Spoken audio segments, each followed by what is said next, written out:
ഓണം ഇങ്ങെത്തി എല്ലാവരും ഓണാഘോഷ തിരക്കിലാണ്. അപ്പോൾ പിന്നെ നമ്മുടെ ചാനലിൽ മാത്രം ഓണം സ്പെഷ്യൽ വീഡിയോസ് ഇല്ലാതിരുന്നാൽ എങ്ങനെ ശരിയാകും അല്ലേ?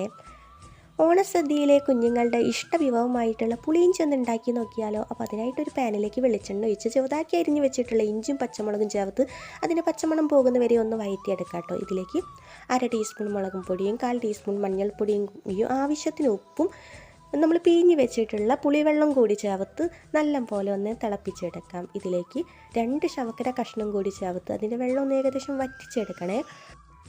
ഇനി ഇതിലേക്ക് 1/4 ടീസ്പൂൺ ഉലുവയും 1/2 ടീസ്പൂൺ എള്ളും ചൂടാക്കി പൊടിച്ചിട്ടുള്ള പൊടിയും കൂടി ചേർത്ത് കൊടുക്കുന്നുണ്ട്. അവസാനമായിട്ട് കടുകും വറ്റൽമുളകും വെളിച്ചെണ്ണയിലൊന്ന് താളിച്ച് ചേർത്ത് കൊടുത്താൽ നമ്മുടെ ടേസ്റ്റി ആയിട്ടുള്ള പുളിയിഞ്ചി ഇവിടെ സെറ്റായി കിട്ടും കേട്ടോ. ഇതുവരെ ഇതുപോലെ നിങ്ങൾ പുളിയിഞ്ചി ഉണ്ടാക്കി കഴിച്ചിട്ടില്ലെങ്കിൽ ഒന്ന് ഉണ്ടാക്കി നോക്കൂ. അടുത്തൊരു ഓണസദ്യ വിഭവമായിട്ട് കാണാം.